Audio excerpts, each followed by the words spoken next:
Donc, je rentre tout de suite dans le vif du sujet. On est donc le groupe local d'action des Jeunes Insoumis. Je m'appelle Arthur, il y a Emma à mes côtés. Et donc, on va vous présenter cette conférence à l'approche des municipales sur comment on peut, au niveau local, avoir une radicalité à gauche. Et donc, on a la chance d'avoir trois super invités ce soir. Qui sont donc Dr Zoé, Chris et Mohamed.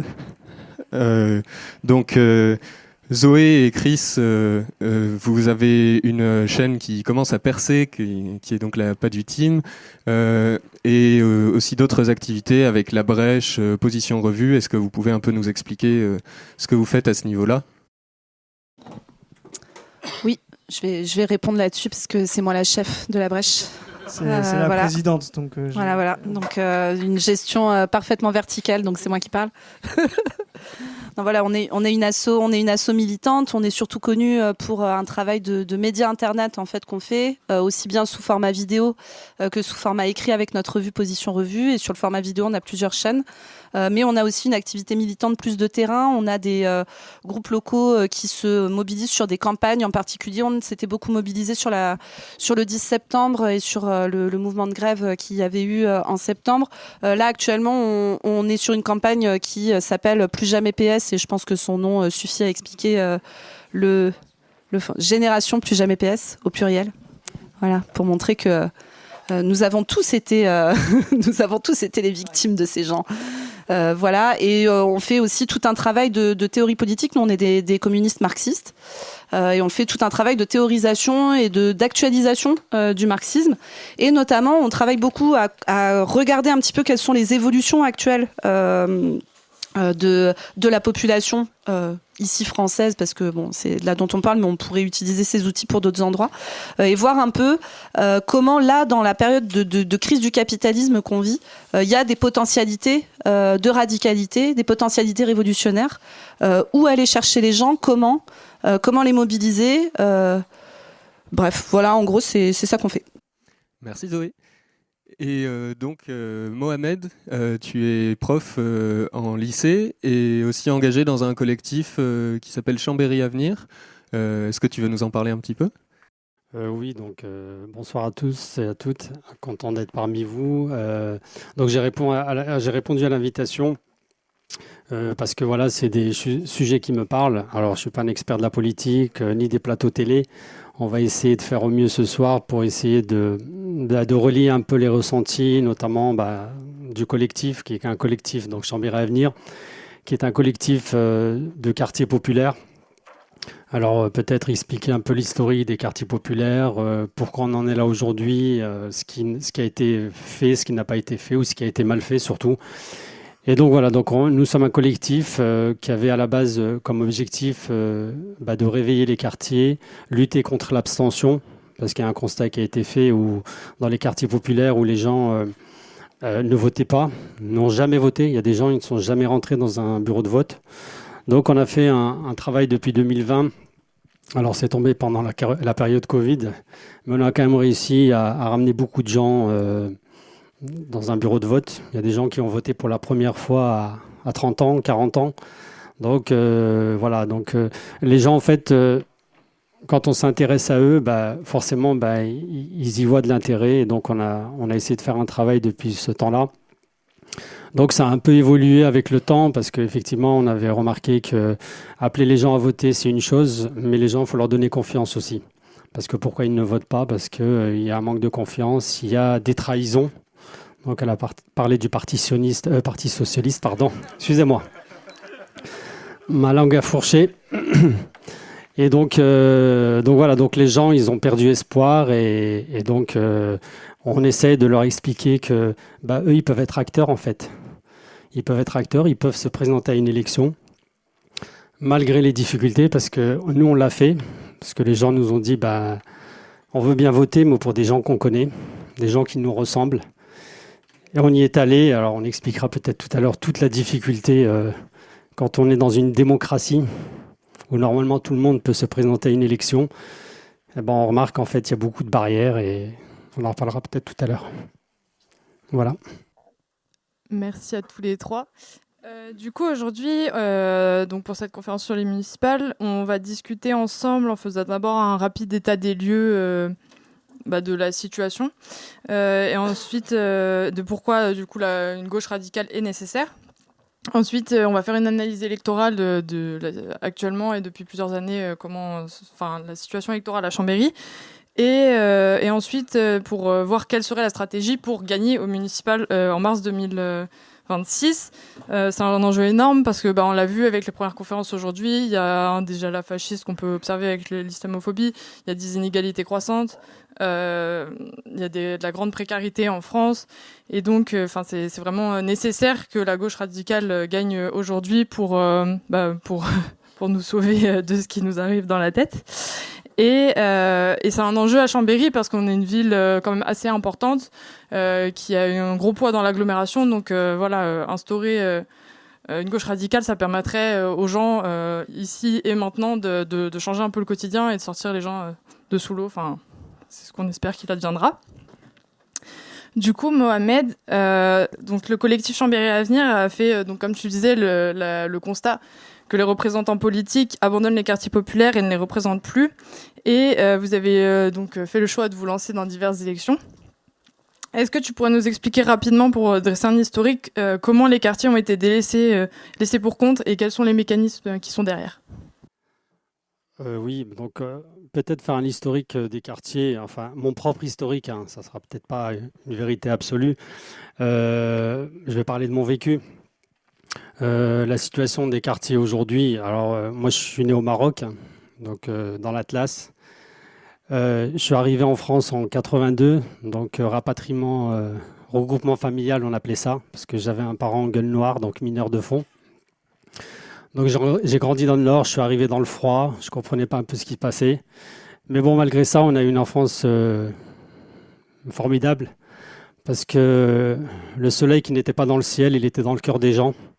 Les gens du Nord sont des gens formidables. Et puis à la fermeture des mines, on s'est retrouvés à Chambéry, donc dans un quartier populaire. Et je pense qu'il faut expliquer ce que c'est qu'un quartier populaire, parce qu'aujourd'hui, on fait un constat où les gens des quartiers populaires ne votent pas, ils ne s'intéressent pas à la politique. Mais en fait, c'est le résultat de toute une histoire. Quand les gens sont arrivés dans les quartiers, ils sont arrivés dans un pays qu'ils ne connaissaient pas. Avec leur propre histoire. Donc la plupart des gens viennent d'Afrique du Nord, d'Afrique subsaharienne, d'Asie du Sud-Est, des pays qui ne sont pas totalement démocratiques, où il n'y avait pas forcément la notion de citoyen actif et d'électron libre. C'est souvent la pensée unique, les gens ne s'intéressent pas forcément à la politique. Donc les gens sont arrivés, et puis en plus ils sont arrivés concernant beaucoup de parents d'Afrique du Nord, je parle pour cela, dans l'esprit de gagner un peu d'argent et de repartir. Il n'a jamais été question au départ de s'installer. Et de toute façon, on n'a jamais rien fait pour qu'ils s'installent. Je prends l'exemple de mes parents. Mon père a appris le français en 1 semaine. Donc il a appris les mots rudimentaires pour comprendre le contremaître à la mine, comment aller faire ses courses. Donc en fait, on leur a appris les rudiments. C'est une façon de leur expliquer, en fait, vous êtes de bons ouvriers, vous êtes là pour un temps et après on verra bien ce qu'on va en faire. Il n'y a jamais eu de politique, en fait, vraiment d'installer les gens. Et puis en plus, après, on a commencé à les mettre dans des quartiers, dans des zones un peu éloignées de la ville. Et donc, ce concept de citoyenneté, pour eux, ça ne signifiait rien du tout. De toute façon, alors ça faisait rire certains, nos parents nous disaient « il ne faut pas faire de politique », parce que c'était mal vu de faire de la politique. Donc, on a été mis à l'écart de tout ça. Et les enfants ont grandi dans cet esprit qu'en fait, demain, l'année prochaine, on va rentrer chez nous, en fait. C'était dans 2 ans, dans 3 ans. Mais ça ne s'est jamais fait. Donc les enfants ont grandi, il y a eu des métissages, les gens sont allés à l'école, ils sont installés, ils ont fondé des familles. Les seuls anciens qui sont partis dans un cercueil, en fait, paix à leurs âmes. Mais très peu sont retournés. Parce que les anciens ont envie de partir, mais il y a leurs enfants, donc ils restent. Et donc, en fait, ces gens-là, ils ont grandi entre eux, parce qu'on les a mis entre eux, dans les mêmes difficultés, dans les mêmes problèmes socio-économiques, parce qu'après, effectivement, après l'industrialisation, il y a eu la crise qui est arrivée, et on les a pris comme bouc émissaire. Et donc, tous ces gens-là, en fait, on les a parqués, on les a pas vraiment intégrés, et en plus, après, on les a montrés du doigt. Et on continue d'ailleurs à les montrer du doigt. Tous les problèmes de société, forcément, c'est l'arabo-musulman en général, c'est le racisé. Et donc, en fait, ils se sentent exclus. Alors, c'est très compliqué d'aller demain expliquer à quelqu'un qu'il faut qu'il s'intéresse à la vie politique, c'est-à-dire les gens qui l'insultent à longueur de journée, de s'intéresser, de venir participer à ça. C'est très compliqué. Et donc, aujourd'hui, je pense qu'il y a un travail énorme à faire, c'est d'expliquer à ces gens. Et c'est ce qu'on fait, on essaie de faire avec le collectif Chambéry Avenir, c'est en fait de leur donner déjà des élus à leur image, donc une mixité. Alors, entre parenthèses, on s'est présenté aux élections départementales sur le canton de Chambéry. On a, comme je le disais tout à l'heure, on a été confronté aux pires difficultés parce qu'en fait, on a vu que ce n'était pas donné à tout le monde. Parce qu'il faut connaître les codes, les règles, il faut avoir des soutiens humains, financiers. Donc tout ça, on ne l'avait pas, mais on y est quand même allé. Et on a pris beaucoup de critiques parce qu'en fait, tout à l'heure, je parlais du PS, mais effectivement, c'est ces gens-là, pour la grande majorité, qui nous ont posé beaucoup de problèmes parce qu'on a pris des remarques qu'on était communautaire.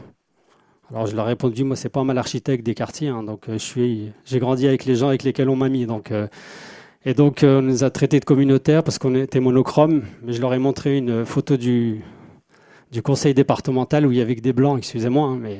C'est monochrome aussi, hein, je crois. Quand c'est tout blanc, c'est qu'une seule couleur.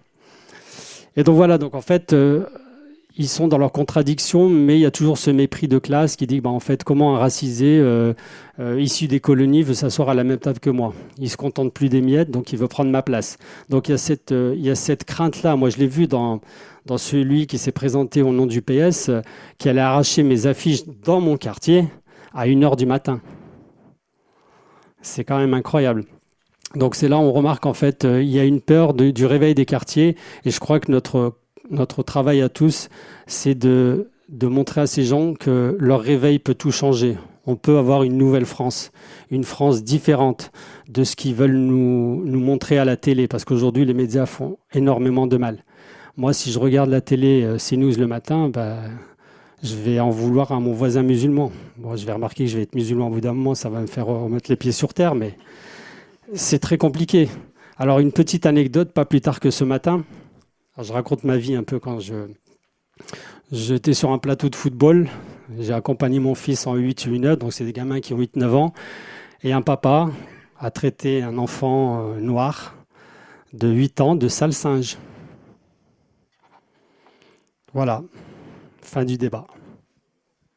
Et ça paraissait normal parce que tout le monde a essayé de mettre l'affaire sous le tapis, en disant que l'enfant avait mal compris, en disant que c'est pas ce qu'il a voulu dire. Alors ils n'ont pas de chance parce que j'étais là.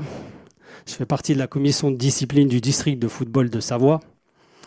Et donc quand j'ai demandé le nom du papa, le club a refusé de me le donner. Je dis écoutez, j'ai accès à Foot Club, donc c'est le logiciel où il y a tous les licenciés. Je retrouverai le papa et je ferai un rapport et c'est le club qui ramassera. Et tout à l'heure à 14h, le président m'a envoyé le nom et le prénom de la personne parce qu'il ne veut pas de problème. Et donc, c'est en fait ça, c'est toujours être en veille, ne plus rien laisser passer.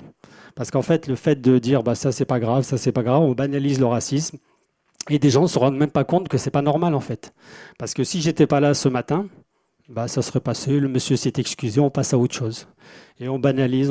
Et donc, notre objectif, nous, Chambéry Avenir, et puis tous les insoumis, et puis tous les gens qui veulent une nouvelle France, une France unie, avec toutes les différences. Parce que je peux ne pas être d'accord avec quelqu'un, mais je l'accepte comme un être humain, comme un citoyen, avec les mêmes droits que moi. Il fait sa vie, je fais ma vie. Et puis, je pense qu'on s'en portera très bien. Vous m'arrêtez quand... Voilà. Et donc voilà, donc en fait, c'est expliquer un peu cette historique. On n'a pas essayé d'intégrer les gens. On les a mis de côté, puis après on se remarque en fait, leurs enfants ont grandi dans cet esprit-là de pas être chez soi et rebondir peut-être sur une chose où on devrait tous se poser la question, c'est l'exil de la matière grise racisée. Ça passe normal comme une lettre à la poste, les gens s'en vont, on ne se pose pas la question pourquoi ils partent aux États-Unis, au Canada, en Angleterre, à Dubaï, aux Émirats, pour aller enrichir d'autres sociétés, alors que c'est nous qui les avons formés. Mais au bout d'un moment, il y en a qui baissent les bras parce que quand vous allez chercher un travail, quand vous allez chercher un logement et que vous faites face à des racistes, au bout d'un moment, on baisse les bras et c'est compliqué. Et donc, nous, notre objectif, c'est de lutter contre ça, montrer aux jeunes des quartiers, ceux des quartiers, que nous, on va se présenter. Alors oui, on n'est pas des politiques, on n'a pas toute l'expérience, mais on fera toute façon, on ne peut pas faire pire que ce qu'ils ont fait, notamment à Chambéry. Donc, je pense qu'on fera aussi plus que bien, plus que parce qu'en fait, on a un constat, on vit les problèmes et on sait de quoi on parle. Merci Mohamed pour toute cette présentation super intéressante. Un truc que tu as un peu laissé entendre en filigrane, c'est ce désenchantement qu'il peut y avoir face au racisme, aux discriminations, quand justement on arrivait avec certains idéaux de citoyenneté ou voire de méritocratie et que finalement les portes se retrouvent fermées. Et un autre désenchantement que tu me disais tout à l'heure rencontré avec Chambéry Avenir, c'est ce phénomène où les gens ne croient plus non plus en les débouchés politiques. Le vote est pas forcément quelque chose qui paraît comme une solution intéressante, et on peut forcément le comprendre puisqu'on observe finalement les mêmes politiques de droite et néolibérales qui sont appliquées peu importe pour qui on vote. Qu'on ait un élu PS ou un élu LR, c'est sensiblement le même résultat. Et un sujet sur lequel je voudrais vous amener, notamment pour Chris et Zoé, c'est est-ce que vous pouvez nous détailler un peu ce phénomène du néolibéralisme, la crise qu'il y a derrière, et est-ce que c'est des choses qui sont amenées à changer? Est-ce qu'on a une perspective pour une gauche de rupture finalement? Oui, ouais, c'est un peu l'idée. Nous, on analyse Chambéry un peu de manière extérieure, on est très loin, donc on prend les datas, donc on va pas faire plus chambérien que les chambériens ou les chambériennes. D'ailleurs, il y a 20 minutes, quand on discutait, j'ai dit chambérisien au lieu de chambérien, c'est pour dire un peu le niveau. Voilà. Non, mais c'est intéressant parce que le but, c'est vraiment de monter un peu en généralité, qui est un complément justement de l'expérience de terrain, enfin, ce qu'a dit Mohamed, qui est vraiment indispensable en fait pour construire des listes. Nous, quand on construit aussi nos analyses, on essaye un peu de sortir. Mohamed a dit, il y a des gens qui écoutent CNews et qui donnent une vue. En fait, nous, ce qu'on essaye de faire comprendre quand on fait nos analyses de fond, sociologiques, marxistes et tout, c'est aussi de montrer une autre vue de la réalité. T'as cité Mélenchon, la Nouvelle-France, voilà. Non, mais t'as dit cette Nouvelle-France, voilà. C'est un slogan que vous allez entendre bientôt, souvent. Mais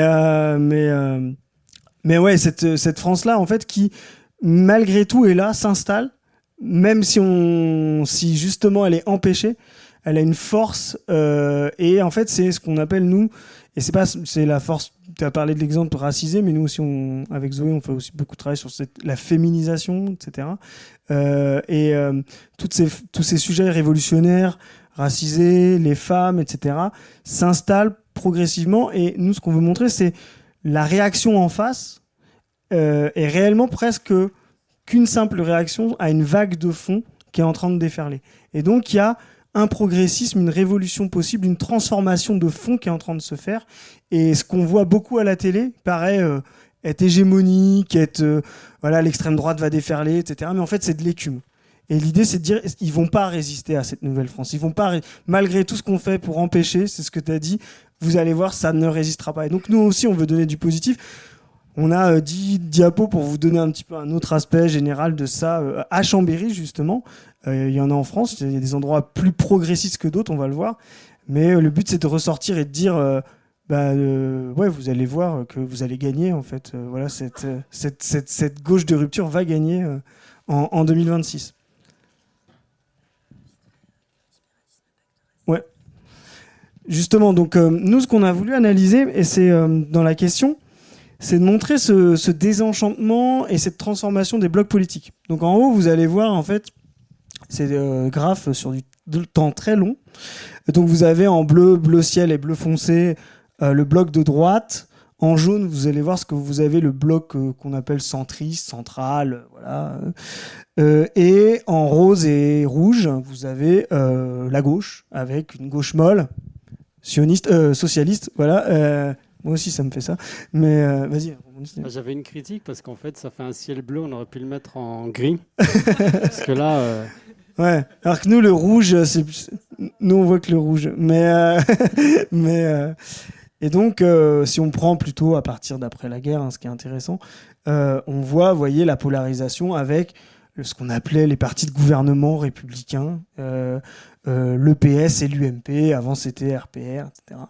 Donc voilà, ça c'est ce qu'on appelle le pacte fordiste et néolibéral, c'est-à-dire des gens qui ont inventé que l'économie de marché, la concurrence allait être bénéfique à tout le monde, etc.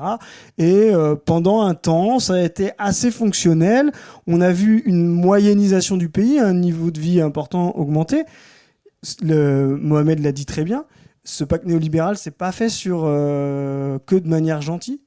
Pour que des Français, et là on va le dire cash, blancs se moyennisent, il a fallu faire venir de force dans les usines dès les années 60 des OS dont tu as parlé tout à l'heure avec ton père, etc. Enfin des ouvriers spécialisés, d'abord comme main-d'œuvre temporaire, et puis ensuite qu'on a essayé d'installer, mais plutôt parqué que installé, hein, tu l'as bien expliqué, voilà. Et on voit que ça fonctionne jusqu'à ce que des nouvelles générations apparaissent, plus féminisé, plus racisé, et ça commence à rentrer en crise. Vous voyez, à partir de fin des années 90, 2000, on commence à avoir des grandes périodes de crise du néolibéralisme, et c'est pour ça que ce bloc, le bleu ciel, là, qui est effectivement pas très reluisant, et le rose, donc le bloc UMP, commence à se disloquer, et leur dernière... Donc en haut, vous avez Chambéry, et en bas, vous avez la France, et vous voyez émerger ce jaune-là, c'est-à-dire le dernier avatar de comment on fait du marché, du libéralisme, de la concurrence, c'est l'union des deux, magnifiquement résumé par Rachida Dati qui avait dit c'est quoi Macron? C'est des traîtres de gauche et des traîtres de droite. Voilà. Bon, elle est avec Macron maintenant aujourd'hui, donc elle s'est elle-même auto-définie. Et on voit la disparition, donc ici en France, hein, voilà, l'apparition du bloc de gauche et en fait la réduction des deux autres. Et on voit effectivement le rouge, là, la gauche de rupture apparaître et de l'autre côté, effectivement, l'extrême droite. Ce qui est intéressant, et donc cette crise du néolibéralisme, c'est-à-dire on peut plus faire avec le marché, la concurrence, l'Union européenne telle qu'elle est. Hein, je rappelle que il y a un moment important du début des années 2000, début de la crise, c'est le référendum, on fête les 20 ans cette année, le référendum de 2005 justement qui incarnait cette valeur de marché. Les quartiers populaires, comme beaucoup, ont beaucoup voté non. Que ce soit partout en France à ce traité.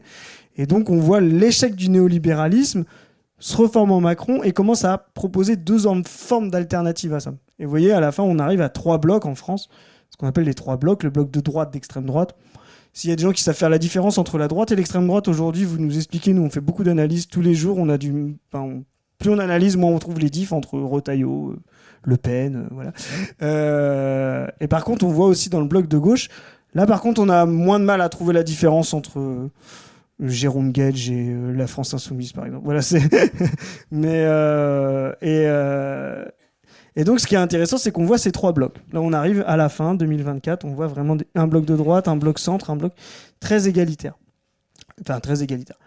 Deux voies s'offrent là-dessus. On voit une voie progressiste. C'est le programme que tu as défendu à l'instant. Penser l'égalité, penser la transformation, penser justement que la crise du mode de production, la sortie de la paupérisation, la sortie de la violence, la sortie du racisme se fera par plus d'égalité et pas par moins d'égalité. De l'autre côté, on a l'extrême inverse qui progresse, l'extrême droite, qui dit non. Nous, on est d'accord avec le néolibéralisme, mais il n'y en a pas assez pour tout le monde. Il n'y en a pas assez pour tout le monde. Le mode de production est en crise, donc il va falloir choisir. Et donc, on va falloir choisir simplement. On va hiérarchiser les gens. Les natifs, les blancs, d'abord, les Français, la France aux Français, c'est cela. Et puis après, ce sera les Français très blancs, etc. Parce que même dans les Français, le pacte raciste, ils savent choisir entre les Français aux allocs et les Français qui bossent. Voilà, donc les ressources se raréfient et on met les gens en concurrence. Voilà. Et là, on revient dans des processus raciaux où on va grégariser, etc. Et là, la hiérarchie raciste, donc, nous, c'est ce qu'on appelle l'offre du pacte raciste, l'offre du RN, et aujourd'hui c'est satellite de droite, et l'offre du pacte égalitaire. Donc on voit les taux qui se resserrent. Nous on dit à la fin, il ne restera plus que ces deux-là. Pacte raciste ou pacte égalitaire, il va falloir choisir. C'est ce qu'on appelle la moïsation, vous voyez. C'est à la fin, vous avez encore des gens dans le jaune, là, qui se disent non, mais en fait, on va pouvoir éviter les deux extrêmes. Ouais, on va encore faire comme avant, quoi. Voilà. Non, à la fin, vous allez choisir, est-ce que vous voulez le racisme ou est-ce que vous voulez l'égalité. Et donc, on va finir là-dessus. On a mis en parallèle quand même donc ça, ce qu'on voit quand même, c'est que Chambéry, vous êtes quand même une ville un peu privilégiée. Voilà. Vous êtes une moindre avancée du pacte raciste. Voilà. Donc vous êtes la pointe avancée de la Révolution française à venir. Prenez-le comme une responsabilité. Voilà. Mais c'est plutôt intéressant parce qu'on voit que chez vous, en fait, vous avez fait disparaître le PS. Bravo. Plus jamais PS, ça sert à rien de le dire ici, Zoé la campagne ne prendra pas. Voilà.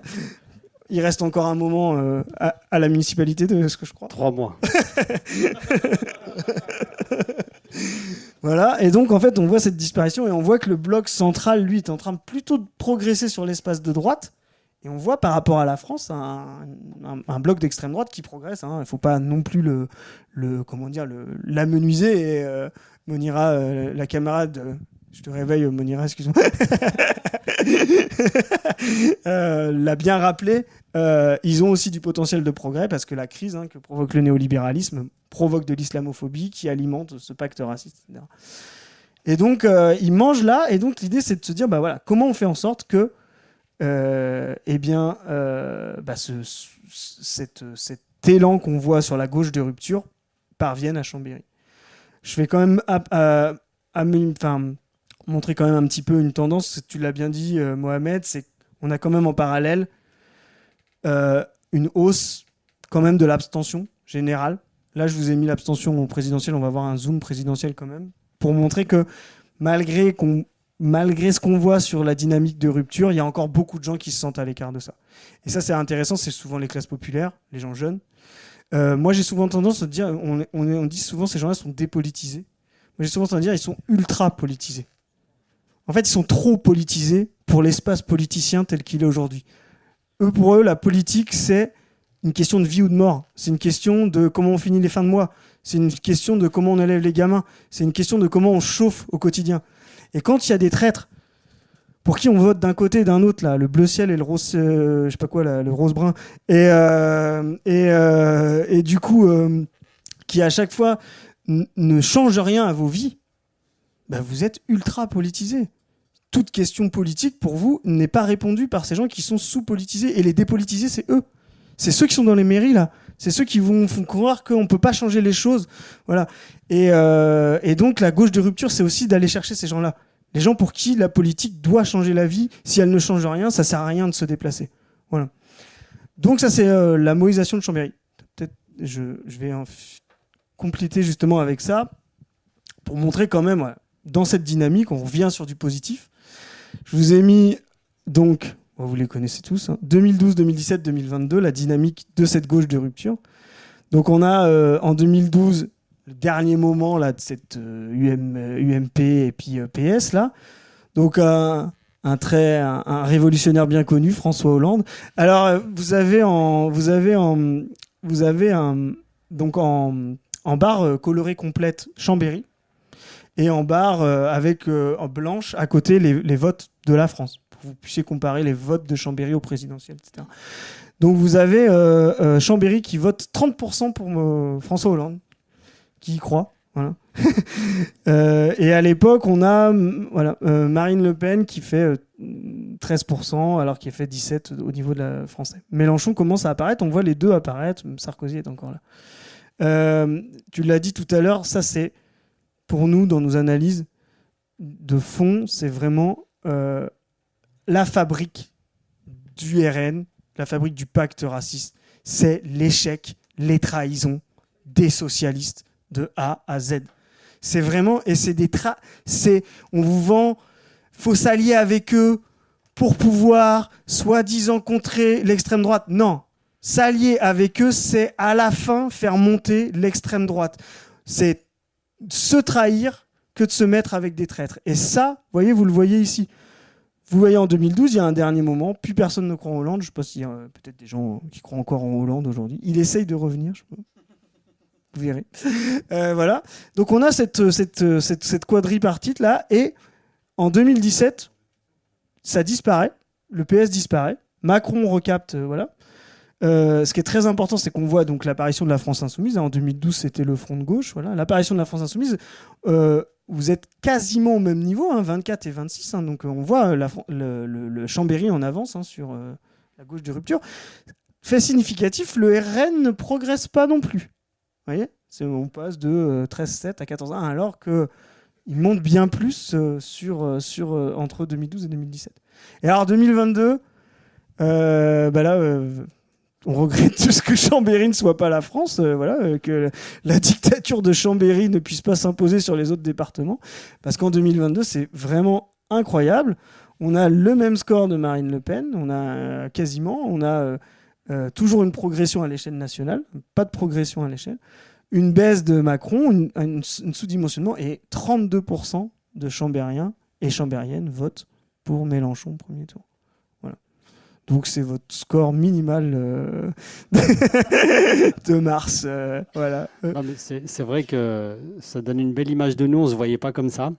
Mais si c'est comme ça vu de l'extérieur, ça va nous motiver encore plus. Et on fera plus que 30% du coup.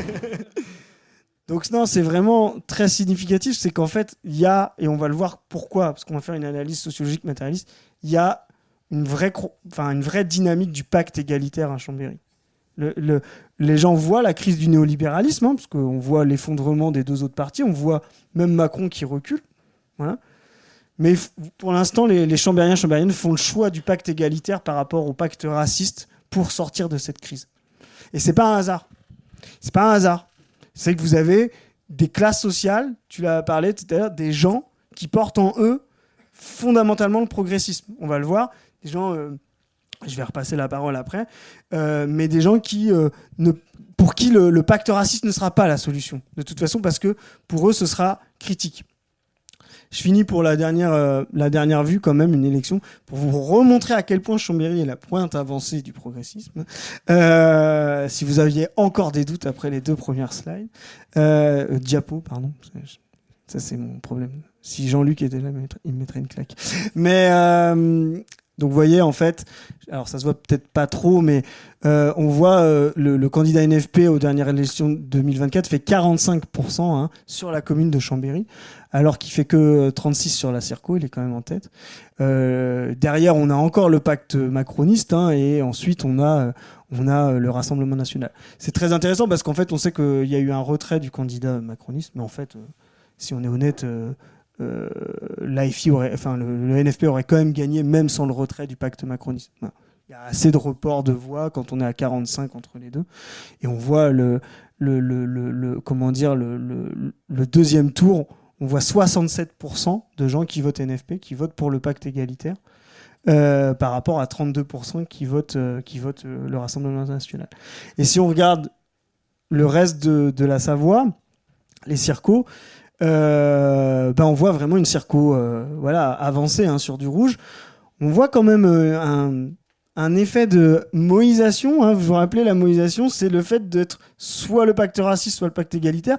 Là, Chambéry, il est là-dedans. Tu t'en as parlé, tu vas peut-être en dire un mot, mais autour en bas de la circo 4, en fait, on voit beaucoup de gens d'extrême. C'est soit extrême droite, soit FI. Il n'y a plus de bleu ciel, il n'y a plus de PS, effectivement, et il n'y a plus de jaune. Voilà.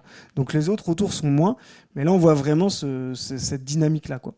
Donc vraiment, il y a un vrai potentiel aujourd'hui pour imposer une gauche de rupture au municipal. Et je vais te laisser, Mohamed, dire quelque chose, puis après avec Zoé, on va montrer qu'est-ce qui compose en fait ce pacte raciste, ce pacte égalitaire contre le pacte raciste. Quelles sont les classes sociales à l'œuvre, quoi. Oui, comme effectivement Chambéry, si on prend Chambéry Centre, le RN a encore beaucoup de travail à faire. Effectivement, les électeurs du RN sont plus dans les périphéries, entre guillemets, un peu bourgeoises, notamment la Motte-Servolex, où ça vote beaucoup extrême droite, Saint-Baldoff, les extrémités. Mais c'est vrai qu'au centre de Chambéry, on l'a vu avec l'élection du maire actuel, effectivement, il y a une vraie tendance à voter à gauche. Et aujourd'hui, je pense que le travail qu'on aura à faire, nous, c'est de faire le bilan de cette municipalité, d'un maire qui s'est quand même proclamé macroniste, hein, comme on l'a dit tout à l'heure. Hein. Macron, c'est un peu de la gauche, un peu de la droite, c'est des traites des deux côtés. Alors, il espérait peut-être une place sur les hautes sphères, il ne l'a pas eu. Mais voilà, c'est quelqu'un qui a quand même mené une politique et ça va jouer en notre avantage. Et parce que quand on va faire le bilan, effectivement, il y a beaucoup de choses à y redire. On ne va pas rentrer dans les détails de la politique qui a été menée. Je vois le drapeau palestinien sur la table. C'est quand même un maire pendant 2 ans à qui on a demandé le drapeau palestinien. On a été reçu il y a plus d'1 an maintenant à la mairie. Et il nous avait dit parce qu'on lui a fait la remarque en lui disant pourquoi le drapeau ukrainien et pas le drapeau palestinien. Il nous avait dit que le drapeau ukrainien c'était une erreur, il n'aurait pas dû le mettre. Mais il y est toujours. Et ce qu'il a fait, alors il n'aurait jamais dû faire ça, c'est mettre le bourreau et la victime côte à côte à l'intérieur de la mairie. Alors on m'a dit qu'il a mis le drapeau palestinien à l'intérieur parce que climat méditerranéen, il ne supporte pas le froid. C'est peut-être pour ça qu'il est à l'intérieur. Mais le mettre à côté de la victime, je trouve que c'est pire que tout. Et donc ça, je pense qu'il y a beaucoup d'électeurs qui sont sensibles à ça, qui ne le pardonneront pas. Le mépris, parce qu'effectivement, il y a eu beaucoup de mépris, notamment, alors je suis très impliqué dans ce qui est logement social. Et insalubrité, on en reparlera peut-être tout à l'heure, on reviendra dessus. Mais voilà, il y a beaucoup de choses qui font qu'en fait, effectivement, il y a de l'espoir. Mais ça ne va pas empêcher de travailler, d'aller au front. On en parlera aussi tout à l'heure avec un exemple de New York. Comment s'est passée cette élection et comment on est arrivé à cette victoire. Et je pense qu'il y a des exemples à en tirer parce qu'il y a des similitudes, il y a des choses qui nous parlent à nous. Quand je dis nous, attention, hein, nous, quartier populaire. Hein. Et je pense qu'il y a des leçons à en tirer. Et effectivement, tes diapos, je les aime bien, ils sont rassurants. Je vais les montrer à tout le monde. Et par contre, on reparlera des couleurs, parce que des couleurs, ça ne me va pas. Du coup, question pour Chris et Zoé. Ces évolutions, elles ne sont pas seulement le fruit de réflexions abstraites. On voulait comprendre un peu mieux, parce que vous nous aviez dit que vous aviez aussi des données qui donnent les conditions matérielles et sociologiques de cette évolution-là du vote. Oui, let's go. Alors, je vous présente le sein graphique. Donc, en fait, ça, c'est un outil qu'on utilise pour essayer de comprendre un petit peu l'état du pays, qui se situe où, à qui on parle, qui a intérêt à changer le système, qui n'y a pas intérêt, comment on mobilise des gens. Alors là, on va l'utiliser sur un angle, on va dire, électoral, mais en fait, ça peut totalement s'utiliser, c'est un outil qu'on peut utiliser dans plein d'autres choses à but de lutte politique. Hein. Nous, on avait notamment utilisé cet outil, par exemple, pour essayer de comprendre les positionnements des gens vis-à-vis des politiques liées aux psychoactifs, par exemple. Vous voyez, on peut vraiment l'utiliser dans plein de coins différents. Donc, en gros, 2 axes. L'axe vertical, c'est placer les gens en fonction de leur niveau décisionnaire dans la société. D'accord ? Donc, plus on est en haut, plus on est décisionnaire, plus on est en bas, moins on est décisionnaire, plus on est subordonné hiérarchiquement dans sa place sociale. Et l'axe horizontal, c'est l'axe de son rapport au capital. Plus vous êtes à droite, plus vous êtes détenteur de capital. Plus vous êtes à gauche, plus vous êtes exploité. Et donc là, ça permet on va dire, de répartir à peu près les gens. Donc, par exemple, tout à l'heure, on parlait, ma camarade Lou, dans la conférence santé, a parlé des anesthésistes libéraux qui font des dépassements d'honoraires de dingue et qui gagnent 20 000 € par mois. Donc, eux, ils sont à la fois très décisionnaires, parce que c'est eux les chefs ordonnateurs de comment ça se passe dans leur boulot, etc. Et ils ont aussi énormément de capital. Ils sont propriétaires en général de leurs moyens de production, plus ou moins. Souvent, quand on gagne 20 000 € par mois, on achète des locatifs. Donc, on fait travailler des gens qui vont payer des loyers pour... et puis après, on fait ouin-ouin si jamais ils ne payent pas à l'heure, etc. Voilà, on est là-dedans. Donc, lui, il serait par ici, là. Vous voyez l'ombre de mon doigt. Il serait par là, là. Hop. Macron, il est là, vous voyez, un petit peu. C'est ça, là. C'est ça. Si vous êtes, par exemple, une femme... vous êtes issu des quartiers populaires, vous êtes racisé, etc. Puis vous avez eu accès à un peu d'études, voilà, vous avez eu votre bac et tout, puis vous avez décidé de devenir un stit. Vous êtes un peu décisionnaire, mais en fait, notamment, il y a une vraie hiérarchie qui se fait entre les profs du secondaire et les instits, hein, et vous êtes de moins en moins bien payés, avec des conditions de travail qui sont toujours pas faciles et tout, donc vous êtes un peu plus haut que la moyenne, mais vous avez plutôt moins de capital, donc vous vous trouvez ici, là, voyez. Si vous êtes un artisan, vous écoutez les grandes gueules d'RMC, vous avez votre petite entreprise de plomberie où vous avez 3 gars que vous te faites bosser. Vous, du coup, vous passez beaucoup de temps en doudoune sans manche à aller négocier les prix de vos chantiers. Vous avez quand même pas mal de capital parce que vous êtes un patron, etc. Mais par contre, dans l'ordre décisionnaire, en poids que vous avez sur la société, c'est un petit peu moins. Donc vous êtes par là. En gros, en bas à droite, on est en général sur une partie de la population qui n'est pas forcément très décisionnaire, mais qui, aime pas trop payer des cotisations sociales. Voyez, en fait, ces positions dans le graphique, ça vous permet de comprendre aussi quelles sont les politiques qui donnent intérêt aux gens ou pas. Quand vous êtes une instite, en fait, vous aimez bien que la sécurité sociale, ça existe. Quand vous êtes un patron plombier, vous vous dites « Oui, quand même, faut que je paye des charges, c'est horrible. Et après tout, est-ce qu'ils pourraient pas se démerder à payer leur assurance santé tout seul ?» Voilà. Et par exemple, vous êtes intérimaire, vous vendez votre force de travail au coup par coup dans une usine d'agroalimentaire, 35 à 40 heures par semaine, vous vous détruisez les épaules au travail, etc. Là, vous êtes à la fois très très peu décisionnaire et vous avez très très peu de capital, vous êtes par là. Ouais. Ouais, vous voyez un peu l'idée. Je complète justement pour vraiment aller au bout. Quand vous êtes tout en haut à droite, vous êtes parti les plus grosses élites, puis tout en bas, les plus exploités.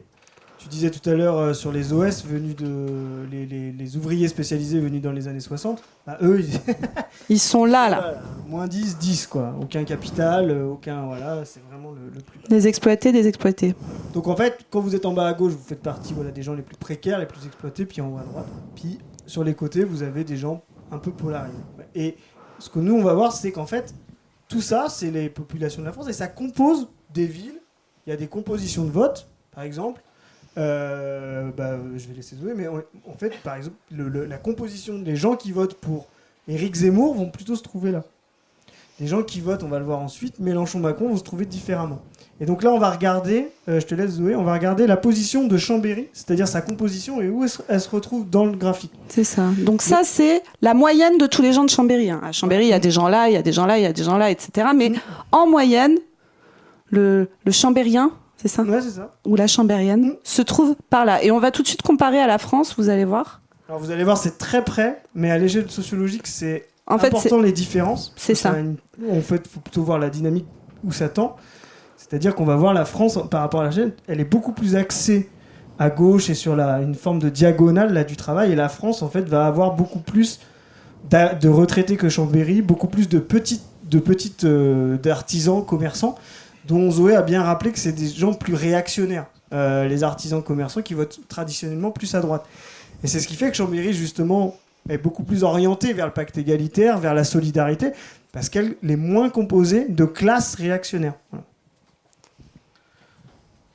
Et par curiosité, est-ce que vous pouvez nous expliquer vite fait comment vous arrivez à placer ces points et où est-ce que vous chopez les données là-dessus ? Secret de fabrication. Non. Donc, non, alors c'est des données. S'il y a une décharge. Il y a beaucoup de data qu'on fait tourner. Alors en fait, c'est tout ça. Il y a du dev informatique derrière. Et en fait, c'est des data qu'on prend de l'INSEE essentiellement.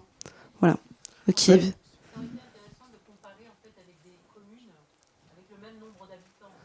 La camarade dit ça aurait été intéressant de comparer avec des communes avec le même nombre d'habitants. Tout à fait. On ne l'a pas fait, désolé, mais on pourra vous l'envoyer. Mais on peut le faire effectivement pour n'importe quelle commune. Moi, je vous ai quand même dit des positions. Ça, c'est les positions du vote de Mélenchon. Vous voyez, donc Mélenchon est assez proche de Chambéry. Alors que ça, c'est les positions du vote de Macron. Vous voyez, regardez, donc vous avez Macron là, Mélenchon ici. Donc, vous voyez, quand on essaye de comprendre, puis on va creuser, en fait, on se rend compte que Chambéry, si elle est sur ce pacte égalitaire, c'est aussi qu'elle est composée, comme l'a dit Zoé, de classes sociales, de gens qui ont un rapport au travail, qui ont un rapport à la communauté, qui nécessitent de l'égalité, de la solidarité. Il va falloir leur donner, parce que si on leur donne de la manière dont tu décris le RPS, ça va être de la trahison, et peut-être qu'un jour, ils vont vraiment envoyer ça par-dessus, et là, ils vont aller vers le pacte raciste. Et donc... Et voilà, Mélenchon, hein, juste pour info, Mélenchon est très proche de Chambéry, très proche de la France. Pour vous donner un ordre d'idée, Mélenchon était le candidat qui avait une forme de représentation plus moyenne de la France que des candidats très à droite qui sont très orientés comme Macron vers les classes très à droite, voilà. Ou des gens, alors paradoxalement, Marine Le Pen va plutôt se trouver ici. Donc c'est pour ça qu'elle est très éloignée de Chambéry, elle va se trouver là, mais parce qu'elle, elle va aller chercher Vas-y, je fais la main. elle va aller chercher beaucoup d'anciens ouvriers, de retraités. Et ça, c'est des populations très blanches, en fait, désindustrialisées, qui sont très dans le pacte raciste, qui ont vraiment l'impression de vivre la pénurie. Ils vivent une précarisation, ils vivent une démoyennisation. Et quand ils sont devenus classe moyenne, c'était justement sur le dos des immigrés, enfin, pas de façon consciente, mais parce que des gens venaient prendre leur travail ouvriers à leur place pour qu'ils se moyennisent. Maintenant qu'ils le perdent, ils ont l'impression que c'est l'inverse, c'est-à-dire que c'est des immigrés qui ont pris leur travail, voilà. Donc ça c'est intéressant parce qu'on va voir ensuite que si un projet politique qui est orienté là-dessus, il doit avoir un programme de rupture qui répond à ces classes-là. Voilà. Alors juste petite anecdote rigolote, donc Zemmour est là et Fabien Roussel aussi. Ouais. Voilà. Vous en tirez les conclusions que vous voulez. Nous, on a une explication. Mais c'est les futures alliances. Ouais. Au moins de manière objective. Ça parle au même genre de gens, en tout cas. Juste, je vais vous montrer justement les détails de Chambéry. En fait, c'est intéressant sur la... Vas-y. Ouais. En gros, ce que vous voyez à Chambéry, c'est qu'il y a vraiment une sous-représentation des artisans. Vous voyez, à Chambéry, au niveau des artisans, on est autour de 2,9. Donc, vous voyez, c'est ce qu'on appelle en termes marxistes la petite bourgeoisie. Petite bourgeoisie, ça ne veut pas dire riche. Ça veut dire c'est une place dans le rapport de production. Okay, et donc, vous voyez, on est à 2,9 alors qu'à l'échelle de la France, on est à 7-8%. Vous avez moins de petits bourgeois, en fait, à Chambéry, ce qui explique le fait que vous votez moins à droite. Et quand vous voyez au niveau des cadres, des professions intermédiaires, la particularité des professions intermédiaires et des employés ici, c'est que c'est des classes très féminisées. Beaucoup de femmes là-dedans. Et vous voyez, on est plutôt à peu près à la moyenne nationale ou un peu plus. Et en fait, au niveau des cadres, donc des cadres, on est à 11%, les professions intermédiaires 14%, les employés 14%, les ouvriers 12%. Les ouvriers, par contre, c'est beaucoup plus masculinisé pour le coup. On va le voir là, si tu veux. Ah oui, c'est vrai. J'avais oublié qu'il y avait cette slide-là. Ouais, ce que dit Zoé, en fait, on a une concentration vraiment ici de cadres, professions intermédiaires, employés. Ouais, vraiment un centre, comme on l'avait ici. Ça, c'est des gens qui sont en voie de précarisation. Alors ça, c'est très intéressant. C'est des gens qui sont diplômés. Et tu n'en as pas trop parlé là-dessus, mais cette volonté d'intégration contre tout... Il y a beaucoup de gens racisés de deuxième, troisième génération d'enfants d'immigrés qui ont des taux de réussite en diplôme qui peuvent être très importants, notamment de manière chez les femmes, etc. Et ça, c'est une vraie violence, c'est-à-dire qui arrivent sur le marché du travail, font des diplômes, malgré tous les empêchements. Ça. Et quand ils ont le diplôme, ils ont les choses, on les ramène à la race, c'est-à-dire on les re-racise sur obtenir un appartement, etc. Et ça, c'est vraiment un sujet que nous, on appelle sujet révolutionnaire, parce que c'est un sujet qui, lui, doit se débarrasser de ces anciennes structures. Quand vous êtes un enfant blanc de bourgeoisie, vous avez Bac plus 5, c'est normal pour vous d'obtenir un appart. Voilà, tout est bien fait. Voilà. Mais quand vous avez fait aucun diplôme, voilà, par exemple, vous avez des échecs scolaires, etc., vous êtes précaire, le monde de légitimation scolaire va vous dire c'est normal. T'as rien fait, t'as pas de diplôme, bon, c'est normal de galérer. Mais quand on vient vous dire t'as fait les diplômes, les meilleurs diplômes, tu t'es bien, mais on te renvoie au fait que tu t'appelles Yasmina ou que tu ne peux pas avoir d'appart parce que non, vous comprenez, je l'ai réservé pour ma fille ou pour la fille de... Voilà, ça c'est de la violence. Parce qu'en fait, vous avez suivi un parcours d'intégration et à la fin on vous dit en fait, comme tu l'as dit, en fait c'est pas tellement vrai, quoi. Voilà, ça marche pas, quoi. Non, mais c'est exactement ce que tu dis, c'est qu'en fait, quand tu fais tout ce qu'il faut, tu suis le mode d'emploi, tu vas bien à l'école, tu as tout ce qu'il faut, effectivement, à un moment ou à un autre, sur le parcours, on va te ramener à l'image qu'on a de toi, c'est-à-dire en fait oui, t'es un racisé, t'es un colonisé en fait. Et le double problème qu'on a aussi, c'est que il y en a beaucoup après ça peut se comprendre, c'est d'avoir cet esprit de se dire en fait je suis moins bon que les autres, parce qu'en fait il y a une chose qui frappe, depuis longtemps que je regarde la télé. Alors, je ne la regarde plus maintenant, hein, j'ai été guéri. Mais avant, quand on regardait la télévision, on nous montrait toujours, enfin, on nous montre toujours ce qui ne va pas. Alors, il n'y a rien de plus démotivant pour des jeunes de quartier que tu leur montres des jeunes qui leur ressemblent et que ça ne va pas. Alors qu'on pourrait leur montrer des choses. Alors moi, c'est une chose qui m'a marqué, hein. La première chose que j'ai vue des racisés qui avaient des études et qui travaillaient dans des emplois à la fac, tout ça, c'est quand je suis allé à la fac. Dans les bureaux de recherche, il y a beaucoup de racisés, dans les hôpitaux, tout ça. Et ça, on ne le montre jamais. Alors, pour valoriser une population, c'est ces choses-là qu'il faut montrer. Les choses positives, leur montrer qu'on peut y arriver. Parce que quand tu montres des voitures brûlées, c'est ce que je dis toujours, au bout d'un moment, on va se dire, en fait, moi, je suis bon qu'à brûler des voitures, en fait. Parce que c'est ce que tu le montres, c'est l'image que tu lui renvoies de lui. Et le travail qu'il faut qu'on fasse nous aussi, c'est montrer à ces jeunes qui sont aussi intelligents que les autres et qui peuvent réussir malgré les barrières. Parce que je peux vous dire une chose, c'est que quand on vous met des barrières et que vous réussissez, la réussite elle est encore plus formidable et elle est encore plus méritée, quoi. Et ça, on le voit tout le temps, hein. Je peux parler de mon cas parce que je travaille aujourd'hui dans un lycée. Beaucoup de gens me connaissent, mais au départ, effectivement, tu te dis, il y a une anomalie en fait.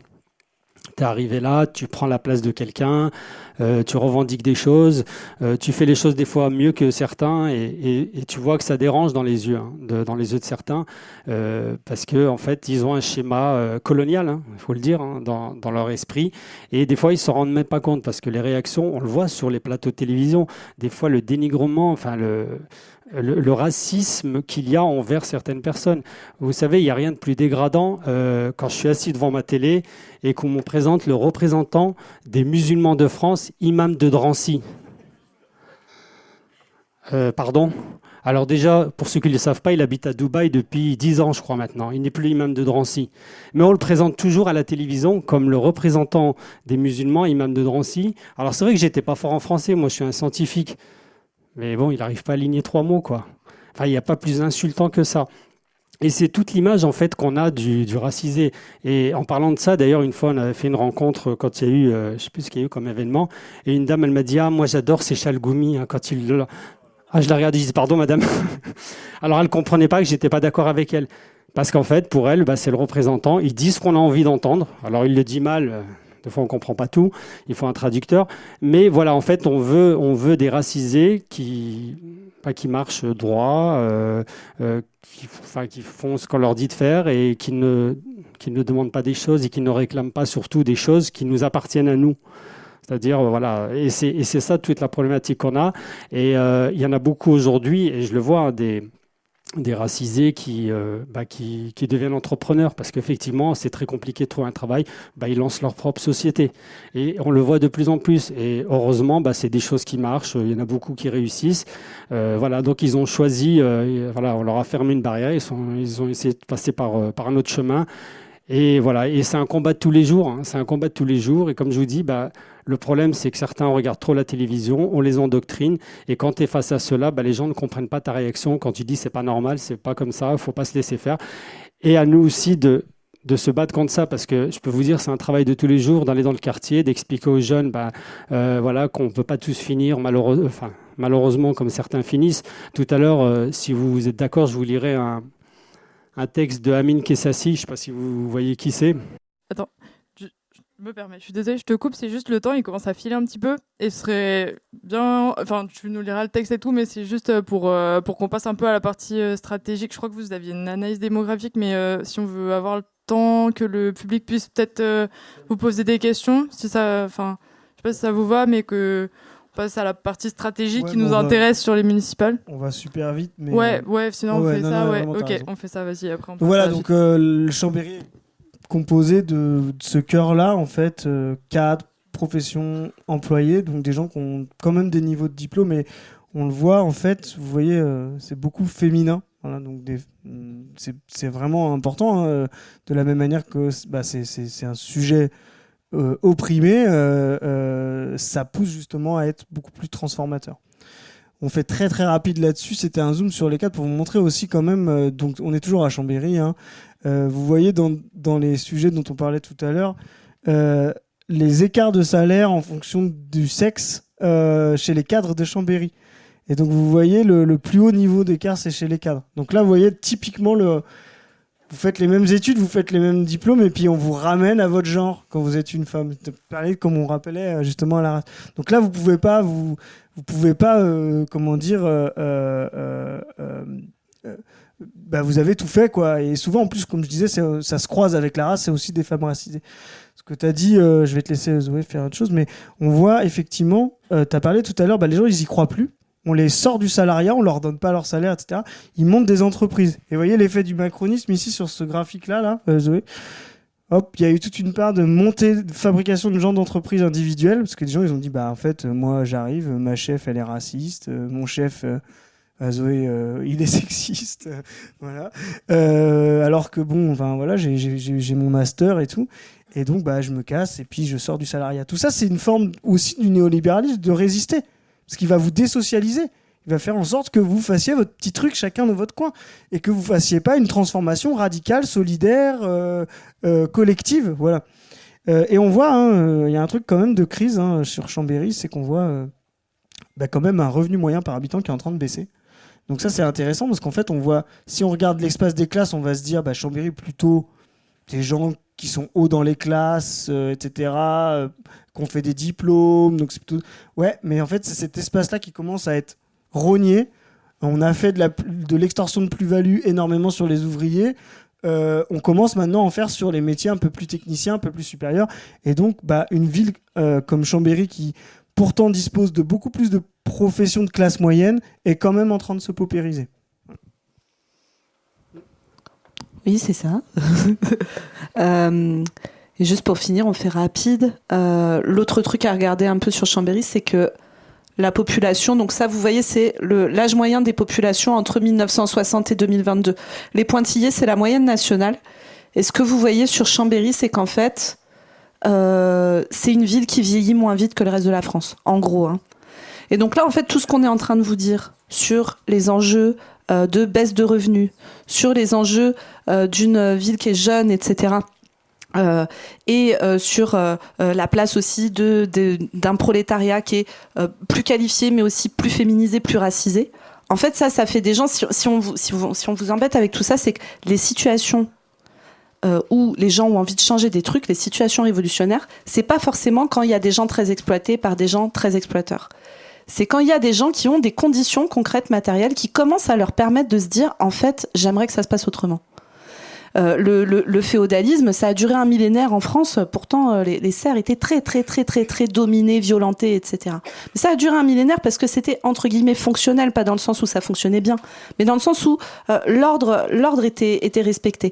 Et en fait, la Révolution française, elle arrive parce que la bourgeoisie commence à prendre de la place dans les décisions politiques et fait tomber la royauté parce qu'elle se met à avoir suffisamment de poids dans la société pour pouvoir changer des trucs, mais pas encore assez les manettes. Je vous explique ça parce que c'est vraiment intéressant de comprendre ce que c'est qu'une classe révolutionnaire. Alors, il se trouve que la révolution de 1789 a du coup donné le pouvoir à la bourgeoisie avec toute la violence de l'arrivée du capitalisme au 19e siècle, etc. Et donc là, si on veut penser quelque chose, des gens qui ont vraiment envie de changer profondément de système, ce qui est la définition de la révolution, il faut comprendre ça. À qui on veut parler et comment on leur parle. Là, vous avez à Chambéry des gens qui sont plus jeunes, des gens qui sont en train de se paupériser, des gens qui sont plus racisés, et des gens qui, on va aller juste après, sont globalement aussi avec un rapport au logement qui est très particulier. Ça, vous avez peut-être une question dessus, je sais plus. Vas-y. On va vite. Voilà. Je vous remercie pour votre super analyse marxiste et révolutionnaire. Donc, en termes purement de stratégie pour Chambéry à l'avant-garde de la glorieuse révolution, donc si je comprends bien, ça veut dire qu'on doit faire l'union peut-être avec la gauche. Ou qu'est-ce qu'on fait dans cette situation maintenant que le Saint Graphique nous a montré pardon. Ouais. Il faut que je réponde. Alors faire l'union, oui, c'est toujours bien de dire ça, mais pas à n'importe quel prix, je dirais. Il y a certaines unions qui sont possibles, parce que quand vous remarquez, alors je parle du cas de Chambéry, quand vous avez le même programme, ça sert à rien de passer 2 fois dans la même porte avec le même programme, autant passer ensemble. Mais quand on parle de rupture, c'est ce qu'on va faire. On ne peut pas s'allier avec des gens, des gens qui ont promis des choses. C'est surtout ça, en fait. On l'a dit tout à l'heure, les trahisons, qui ont promis des choses et qui ont fait tout à fait le contraire. Avec la municipalité actuelle, il y avait une charte qui a été signée. Je crois qu'il n'y a aucune ligne de cette charte qui a été respectée. Donc aujourd'hui, il y a des alliances possibles, il y a des alliances qu'on ne pourra pas faire. Donc il y a des discussions avec certaines listes, pas rentrer dans les détails maintenant parce que pour l'instant rien n'est officiel, mais chacun a sa stratégie et effectivement on l'a dit, peut-être être unis c'est pas forcément la façon de gagner, des fois peut-être partir en ordre dispersé et puis peut-être discuter de l'union au 2e tour, ça peut être possible. Mais il y a certaines personnes avec qui on est en adéquation et que c'est toujours mieux de partir ensemble dès le départ, quoi. Ouais. Et puis d'un point de vue purement stratégique, il me semble que, en tout cas le point de vue que vous défendez, c'est qu'on peut toucher un électorat plus large en partant avec 2 listes et ensuite en ayant un ralliement au second tour. Et on fait imposer des thèmes de gauche pendant la campagne. Clairement, oui, l'idée, en fait, si on part de Chambéry, comme on l'a dit, c'est déjà en fait des gens qui ont choisi la rupture plutôt que l'autre. Hein. On l'a vu en début. Effectivement, nous, ce qu'on dit aussi à gauche, c'est classe révolution, ce sujet central qui tend à vouloir transformer les choses. Si on ne répond pas à ces attentes par ce programme de rupture qui est adéquat à ces nécessités, on va le voir sur l'immobilier rapidement aussi, c'est un point clé, justement, parce que tu as parlé de Mamdani, hein, sur lequel c'était un sujet central. Et d'ailleurs, si on fait la comparaison avec Mamdani, les classes qui ont voté Mamdani sont exactement les mêmes classes dont on parlait révolutionnaires à Chambéry. Hein. C'est pas les gens les plus paupérisés, c'est des gens diplômés qui, justement, voient la crise s'abattre sur eux, des gens très racisés, des gens féminisés. Donc, ce qu'on a dit, nous, ce qu'on considère, nous, c'est de dire ces classes-là sont en attente d'un programme de rupture. Le programme macroniste ou le programme de gauche PS est un programme qui, pour eux, ont déjà échoué. Et comme tu l'as dit, il y a un risque. Elles sont encore dans le salariat, elles sont encore dans le travail collectif, elles sont encore dans la transformation générale. Si ça ne marche pas, qu'on leur ramène à leur race, à leur genre, elles vont sortir de ces institutions collectives, tu as dit bien, monter leur petite boîte, etc. Ça va faire quoi ? Ça va faire ce que vous avez vu la composition tout à l'heure, se déplacer vers l'espace en bas à droite, faire beaucoup plus d'artisans, etc. Et vous verrez le poids de la classe. Vous avez beau, voilà, si demain vous faites en sorte que, je vais dire 20% des Chambérysiens deviennent petits artisans, ils vont rentrer dans une logique, c'est ma boîte concurrentielle, je paye trop de charges pour les derniers arrivés, etc. Donc vous allez changer le profil sociologique en ne répondant pas aux attentes de rupture et donc de fait faire tendre la vie plus à droite. Voilà. Vas-y, sur l'immobilier. Là, sur le logement, c'est un truc important. Et nous, c'est un truc, vous savez, quand on parle de LFI, on parle aussi de leur programme. Et parfois, nous, on dit qu'en fait, il y a le programme de LFI a quasiment pas été remanié depuis 2017.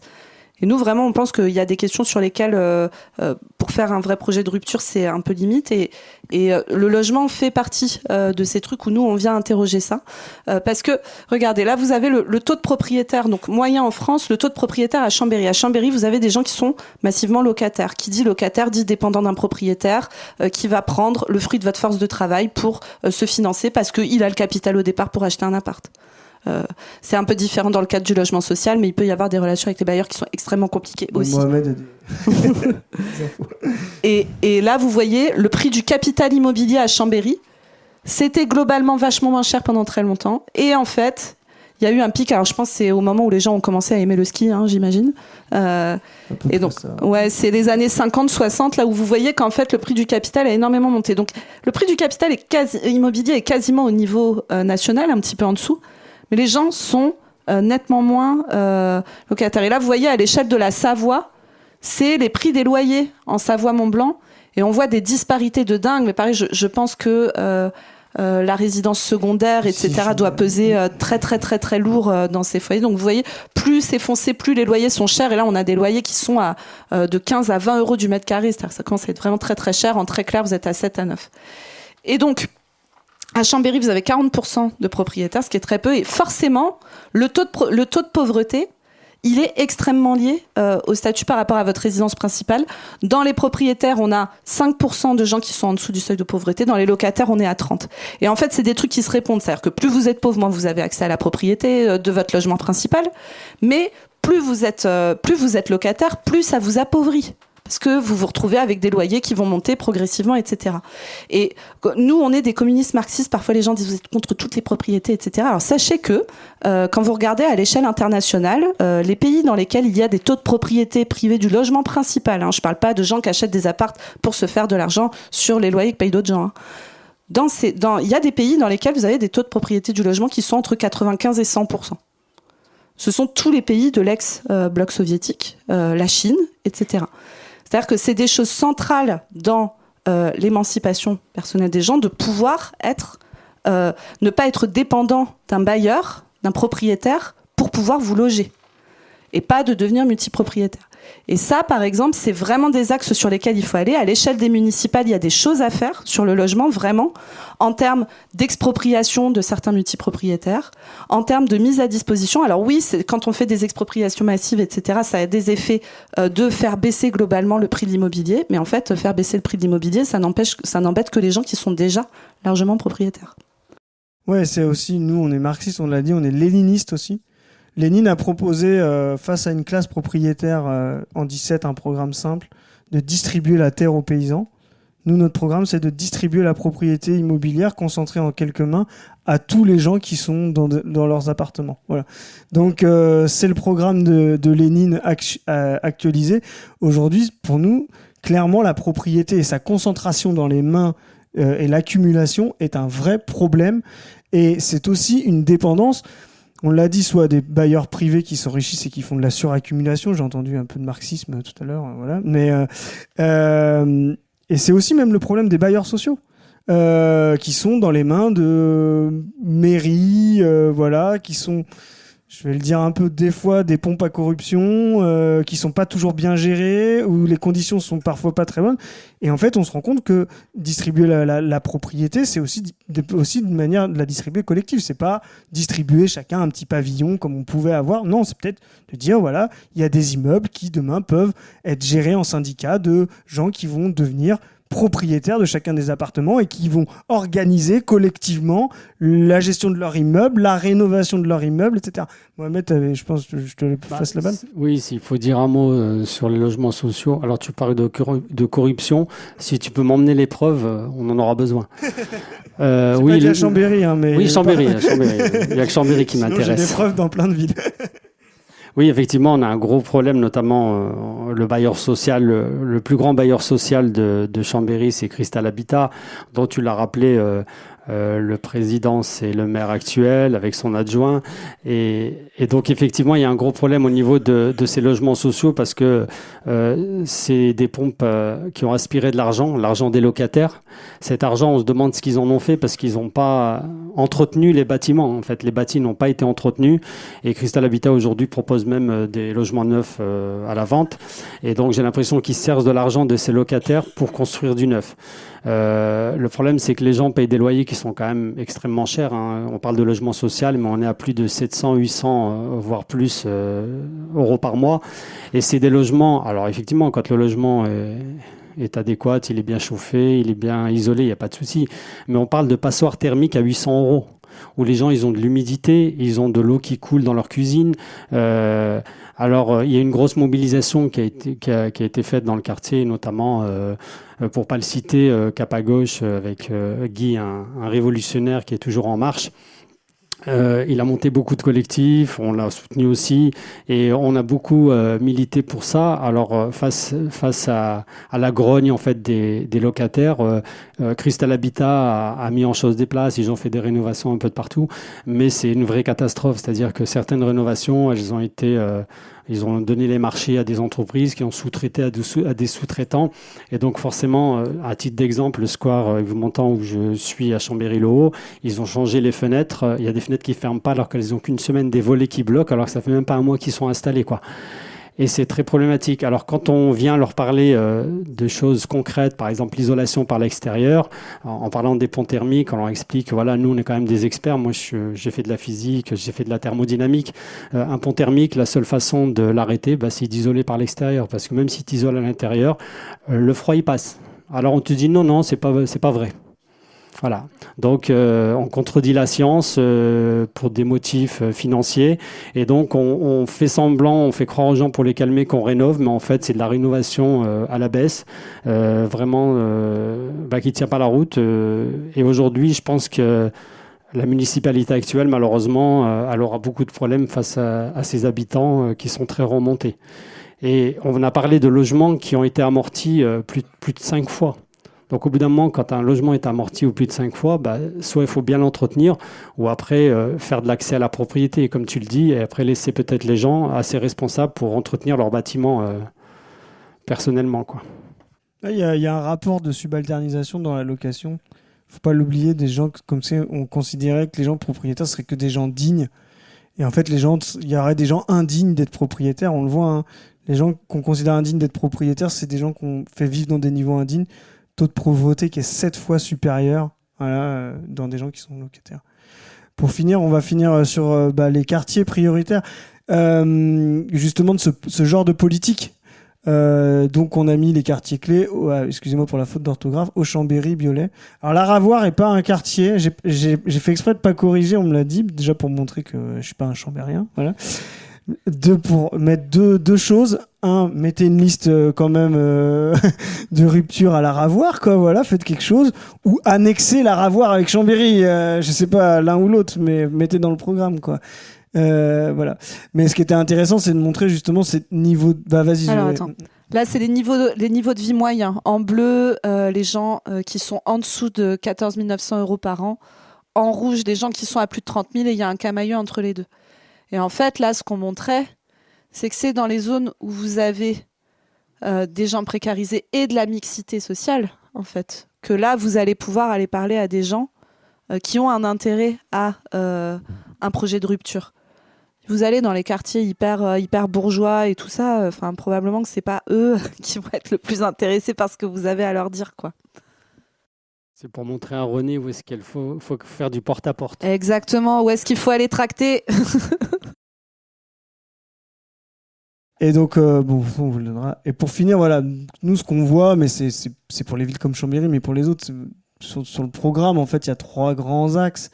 Ce qu'on a appelé, nous, la propriété citoyenne, du coup, justement, cet accès à la propriété, dont la ville a des possibilités, en fait, hein. Là-dessus, les municipalités peuvent aider justement à distribuer, à éviter que le patrimoine soit concentré sur des gros propriétaires, notamment avec son utilisation du droit de préemption, c'est-à-dire quand il y a des gens, quand il y a des bâtiments à vendre, etc., de les reprendre, peut-être de les recollectiviser, de les rénover et de les mettre à la libération. Crédit municipal, la caution municipale aussi. On sait que les banques sont de plus en plus frileuses. Le fait de se porter caution pour que des gens puissent avoir accès, on le dit bien, à la propriété de leur logement principal et uniquement de leur logement principal, voilà, est sorti de la location privée ou du social. Voilà. Ouais, tu veux que j'enchaîne donc. Après, ouais, quand vous parlez à des gens qui sont plus jeunes que la moyenne des Français, qui sont des gens en train de se paupériser, qui ont moins d'accès à la propriété que les autres, qui sont aussi dans des problématiques avec des travailleuses notamment qui sont plus féminisées par définition.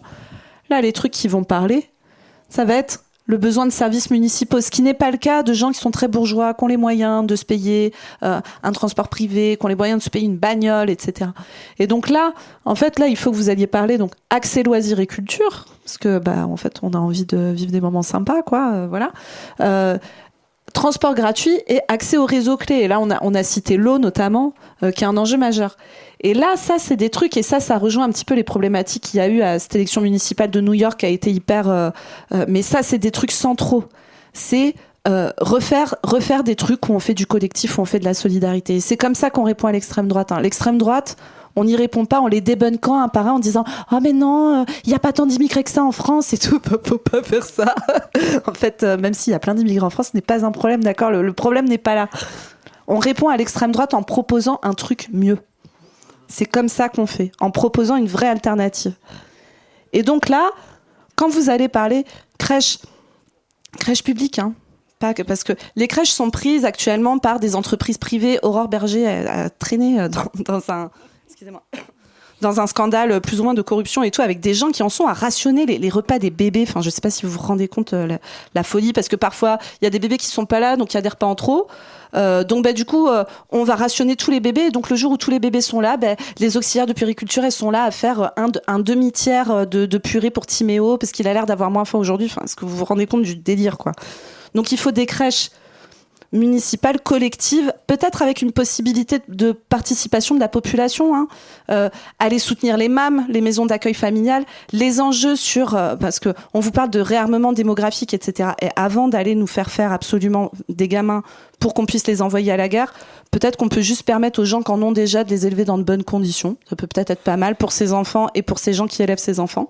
L'aide à la parentalité, donc c'est central. Le soutien aux aînés, parce que là, vous êtes justement à Chambéry dans une situation où vous vous retrouvez pas encore avec 25% de votre population qui a plus de 75 ans. Vous n'êtes pas dans urgence absolue. Et donc, vous avez peut-être la possibilité, vous, de penser des structures associatives, collectives, de gestion du grand âge, qui soient pas finir par laisser une boîte comme Corian qui lâche 10 milliards d'euros par an à ses actionnaires, maltraiter des personnes âgées qui sont littéralement ségrégées dans des endroits atroces et où on fait bosser les travailleurs et les travailleuses dans des conditions horribles. Donc là, à Chambéry, vous avez cet espace pour commencer à penser ça. Le soutien aux aînés, peut-être des choses qui sont peut-être un peu moins ségrégantes, un peu plus transgénérationnelles, et avec de la structure associative gérée par les gens. Bref, remettre du collectif dans tout ça. Et santé et protection sanitaire, ça c'est central. On a parlé des centres de santé communautaires dans la conf juste avant. Mais ça c'est pareil. Et tout ça, si vous voulez, c'est des choses où on va remettre du commun. On va pas aller débunker l'extrême droite un par un en comptant le taux de mélanine dans la peau des gens pour savoir s'il faut vraiment s'inquiéter ou pas. En fait, on va dire non. C'est pas vrai qu'il y en a pas assez pour tout le monde et qu'il faut trier entre nous. Il y en a assez pour tout le monde. Par contre, l'enjeu central, c'est de se réapproprier les choses. On se réapproprie la gestion de notre santé, la gestion de notre logement, la gestion des espaces communs, la gestion de la parentalité, les transports, les réseaux indispensables, l'eau, etc. Et il n'y a plus de slide. Ouais, je voulais juste... Alors, parce que Mohamed, tu voulais encore nous parler de Zoran Mamdani et nous lire un texte, je crois. Je voulais juste faire un point pour tout le monde. On pourra peut-être prendre quelques questions si ça va vite. Mais alors, un truc, c'est qu'il faut qu'on soit tous dehors à 20h30 de la salle. Il y a peut-être une alarme qui sonne, mais on n'est pas sûr. En fait, la mairie nous a dit qu'il faut sortir de la salle à 20h30, mais elle m'a pas répondu pour l'alarme. Donc bon, dans le doute, voilà. Je sais pas, voilà. Donc vous savez, voilà, tout le monde est au courant. Et sachant qu'on va ranger demain, donc pas besoin de ranger, il y a pas de souci, juste tout le monde sort tranquillement, voilà. Voilà. Et dernière chose, il reste encore des gâteaux si vous voulez aller en prendre avant qu'on parte, faire des dons à la débrouille. On rappelle encore une fois que tous les bénéficieront pour leurs actions. Et voilà, je te laisse la parole, Mohamed, de quelques minutes, comme pour permettre qu'on ait des réponses aux questions. Comme ça, là. Pas normal. Oui, donc pour rebondir sur ce qu'a dit Zoé, effectivement, c'est l'objectif et c'est le programme, c'est de sortir des DSP existantes parce qu'effectivement, ça nourrit que le capital et ça dessert les citoyens. Donc c'est un de nos objectifs et on va se battre pour ça. Pour rebondir là-dessus, en fait, oui, je voulais vous partager un texte parce que je voulais en lire un extrait, mais ça résume un peu tout ce que j'ai dit tout à l'heure. Et ça résume un peu un cri de colère des quartiers. Alors que je disais Amine Kessassi, donc c'est le jeune homme qui a perdu son frère à Marseille, qui a été assassiné. Et il avait écrit un texte. Alors c'est marrant parce que je l'ai reçu 2 fois, on me l'a partagé 2 fois à 2 jours d'intervalle. On me dit est-ce que tu as lu le texte, il est bien. Et j'ai dit je vais le lire ce soir parce que ça résume un peu l'état actuel des quartiers. Et puis, je pense que je vais terminer là-dessus. Et puis après, on prendra les questions. Donc, la politique, donc je le lis. La politique n'est pas une abstraction. Elle s'inscrit dans la chair, dans la fatigue, les maladies, les morts prématurées. Je l'ai senti depuis l'enfance. Je l'ai fait au corps. Je l'ai vu dans le dos voûté de mon père, dans les mains abîmées de ma mère. Je viens d'un monde qui sait que le travail ne sauve pas toujours. Je suis issu d'un monde qui sait que le travail ne sauve pas toujours. Je suis issu d'un monde qui ne deviendra jamais un monde de privilèges, pas d'université prestigieuse, de conférences TED ou je ne sais quoi. Je suis l'héritier d'une histoire qui me dépasse, d'une mémoire occultée. Je suis un enfant de la classe ouvrière et je viens de là et j'en suis fier. Je porte en moi la voix de mon quartier qui n'a rien demandé, qui n'a rien mérité, mon quartier qu'on n'a pas cessé de stigmatiser. Moi, je veux qu'on respecte nos parents. Moi, je veux qu'on élève la classe ouvrière, qu'on l'écoute enfin. Je viens d'un monde que l'on pointe du doigt, auquel on ne s'intéresse qu'à condition qu'il s'excuse, qu'il fasse ses preuves. On veut nous rendre acceptables et ça me dérange tant que ça. Les quartiers populaires, les enfants d'immigrés, les corps populaires ont trop longtemps été considérés comme des masses à gérer. Aujourd'hui, on parle d'eux comme s'ils n'étaient pas capables. On s'organise enfin, on se met dans le feu démocratique. Je ne suis pas un transfuge, je ne suis pas un repenti de la lutte des classes. Je suis une voix qui dit « On ne veut plus ramasser les miettes, on veut s'asseoir à la table ». Ce pays, ce n'est pas l'entre-soi des plateaux télé, des ministères, des écoles de commerce. Ce pays est fait de celles et ceux qui nettoient, qui soignent, qui construisent, qui continuent à le faire tourner quand tout s'arrête et qu'il faut tenir malgré tout. Sans les humbles, la France ne serait rien. Nos parents ont tenu, alors moi je tiendrai. On ne mettra pas ma fierté en cage. J'ai brisé mes complexes de classe. J'ai arrêté d'avoir honte de mes origines. Fierté d'avoir grandi là où j'ai grandi. Fierté d'avoir appris à se débrouiller, de parler 2 langues, 3 langues. Fierté d'avoir appris à partager ce qu'on n'a pas. Notre fierté n'est pas un slogan, c'est une force. C'est ce qu'ils veulent nous arracher quand ils nous dénigrent, quand ils nous excluent. Moi, je veux qu'un gamin de quartier, un fils d'ouvrier, une fille de ménage puisse parler de son avenir sans qu'on le renvoie à son passé. Je veux en finir avec l'idée qu'il faudrait avoir honte d'où l'on vient, qu'il faudrait laisser les nôtres derrière pour mériter de vivre différemment. Je ne suis pas dupe. On veut bien laisser émerger de temps en temps des figures issues du peuple, à condition qu'elles se renient, à condition qu'elles se détachent du poids de nos douleurs, à condition qu'elles dessertent la loyauté des nôtres. Brahim, donc là il parle de son frère. Brahim, qu'on me demande d'avoir honte de toi, la bonne société voudrait que je te condamne. Ce n'est pourtant pas le rôle d'un frère de juger son frère. Ma conscience ne sera jamais ton tribunal. Je ne suis ni ton juge ni ton avocat. À quoi bon ? Tu es déjà condamné. Je suis en désaccord total avec tes choix. Tu as été défaillant à nos yeux, mais je n'ai pas honte de toi. On ne m'imposera jamais le tableau de bord qu'on veut nous dresser pour nous rendre conformes. Je t'aimerai avec tes zones d'ombre, tes erreurs, tes cabossages, ton casier judiciaire, parce qu'une grande partie de ce que je connais de la vie, c'est la mort qui me l'a enseigné. Et je sais une chose, tant que la fierté nous habitera, nous vivrons. Tant qu'elle nous maintiendra tête haute et en rang serré, on ne pourra nous arrêter. L'histoire ne nous abandonnera pas. Nos vies méritent une terre d'égalité. Je veux que nos enfants marchent fiers sur une terre d'égalité. Je veux que nos enfants marchent fiers sur une terre qui aura donné notre dignité aux vivants et aux morts. Nos lendemains chanteront, tu verras, la vie n'est pas finie. Nos lendemains chanteront.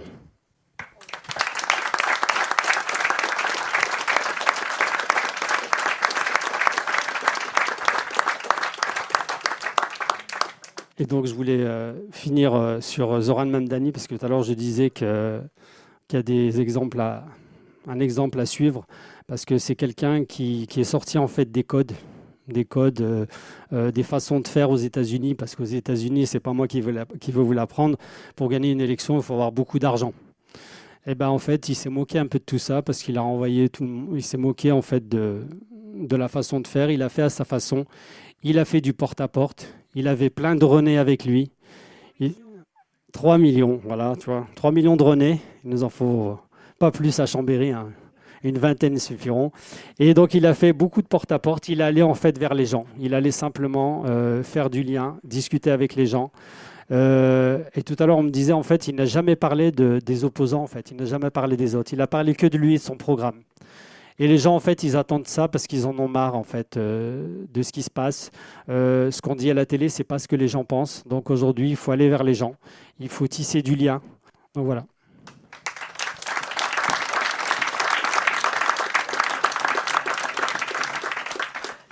Le temps qu'il y ait des questions, je me perds juste 2 secondes de rappeler que le 18 décembre prochain, il y a une journée de mobilisation qui s'appelle Une journée sans nous, qui est une mobilisation de travailleurs sans papier, immigrés ou issus de l'immigration 2e, 3e génération, pour rappeler que ce pays tient sur les travailleurs immigrés, sur les travailleurs sans papier. Et donc, Une journée sans nous, c'est une grande journée de grève que j'espère être la plus suivie possible. Il y a plein de camarades qui s'occupent de faire vivre cette journée. 18 décembre prochain, voilà, faites passer le mot pour prouver qu'en fait, si ces travailleurs-là s'arrêtent, le pays s'arrête. Du coup, s'il y a des personnes qui ont des questions, il nous reste... dans 20 minutes, tout le monde est dehors. Voilà. On n'est pas si mal sur le timing, hein. Oui, vas-y Félix. rebondis sur la phrase on veut pas des lettres, on veut s'asseoir à la table. Est-ce que, parce qu'on a parlé de marxisme révolutionnaire, je me revendique également comme ça, j'aimerais vous entendre un petit peu sur toutes les prises Zoé sur le fait que Manuel Bompard a dit il y a 3 jours à peu près que partout où le PS le voudra, il y aura une fusion des listes avec le PS au second tour au municipal. Et ça m'a l'air d'être pas un petit sujet puisque vous l'avez dit aussi, à chaque fois que le PS trahit, ça fait monter l'extrême droite. Voilà, et comment est-ce que finalement on avance sur ces questions-là? Moi j'ai plutôt l'impression qu'être marxiste révolutionnaire, c'est pas vouloir s'asseoir à la table, mais plutôt vouloir la boulangerie, et donc exproprier la bourgeoisie, et donc utiliser un logiciel de classe plutôt qu'un barycentre qui est l'électoralisme et qui réhabilite les institutions de la 5e République. Je résume la question, je te laisse répondre sur la strate. La question du camarade, c'est en gros quand on a un rapport marxiste révolutionnaire, il y a un peu 2 aspects dans la question. La première, c'est la question du positionnement de la France insoumise, car Manuel Bompard a annoncé récemment qu'il proposerait une fusion de listes, y compris au PS au second tour. La deuxième question un peu sous-jacente, c'est est-ce que la question électorale doit se poser quand on a une perspective révolutionnaire? Je me permets de répondre sur celle-là et je laisse Chris sur la strate. Moi, je suis léniniste, donc je suis pas anti-élection en soi. Par contre, je suis très consciente que l'élection va absolument pas suffire. On parlait de rapport de force dans la conf d'avant. Et le rapport de force, ça se construit dans des organisations et tout. Par contre, clairement, moi, je préfère construire le communisme face à la social-démocratie insoumise que construire la résistance face à l'extrême droite, politiquement, pour des questions de survie immédiate de tous et toutes. Et donc, moi, je pense qu'il n'y a aucune antinomie entre penser l'élection, qui est aussi un mode de politisation, qui est un mode pour ramener des gens dans les luttes concrètes, etc. Et penser le fait que, de toute façon, tout ça ne peut pas exister. Par exemple, votre programme municipal, vous ne pourrez pas le penser s'il n'y a pas des mobilisations concrètes de citoyens sur le terrain qui vont se réapproprier les logements, qui vont aller se cartonner avec les propriétaires qui ne vont pas être d'accord. Parce que quand vous avez proposé un programme différent, si vous arrivez au pouvoir, en face, il y aura des gens pas d'accord. Et donc là, il y aura vraiment du rapport de force à jouer. Et moi, je vous souhaite vraiment de pouvoir constituer des groupes militants qui seront prêts à, si jamais l'élection est victorieuse pour vous, ce que je vous souhaite sincèrement, aller au carton concrètement.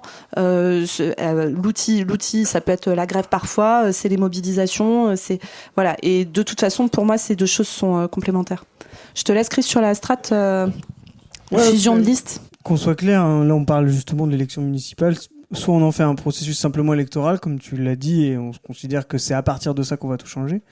Soit nous, quand on essaye de faire de l'analyse de classe et l'analyse de la division du travail, derrière, on vient essayer de penser quelles sont les forces motrices de la société et de penser qu'effectivement, un monde où la propriété de l'immobilier est répartie simplement entre leurs usagers plutôt qu'elle est concentrée dans les mains des bourgeois, c'est peut-être pas encore le communisme total, mais c'est déjà un point de départ, parce que la révolution n'est pas un moment, mais un processus long et constant.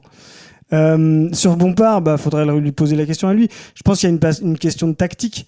Je sais pas quels sont les termes de ces fusions de listes. Est-ce que c'est des fusions de listes si c'est l'AFI qui est devant, et donc le fait, comme tu l'avais dit tout à l'heure, Mohamed, de se rallier à ce programme-là, qui est le programme de rupture, comme c'était le cas sur le programme de la NUPES ou du NFP. Est-ce que c'est une fusion derrière un programme de non-rupture? Auquel cas là, moi je trouve que ce serait une épine dans le pied, une balle dans le pied que de se tirer là, parce que ce serait vraiment pour le coup les remettre dans la position de retrahir. Voilà.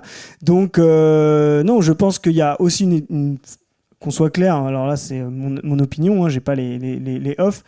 Je pense qu'il y a aussi cette guerre électorale, elle doit avoir lieu, et pas simplement pour de l'électoralisme, pour ensuite donner les rênes à la gauche de rupture dans des municipalités et voir si déjà, on parlait tout à l'heure de révolutionnaire, mais c'est déjà la révolution citoyenne peut démarrer. C'est ce que dit l'AFI, etc.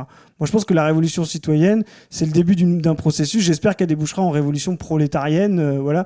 Mais c'est déjà un processus par rapport à l'état froid qu'on a aujourd'hui. Je pense que cette guerre-là, elle doit avoir lieu.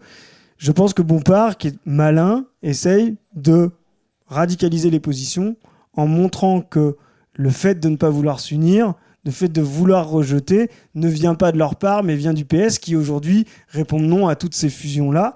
Donc je pense qu'il y a un peu de tactique électorale, un peu de tactique.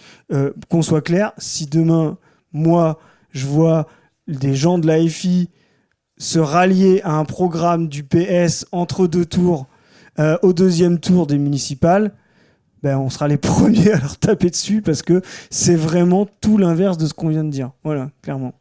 Je veux juste rassurer Félix, on fera aucune alliance avec eux.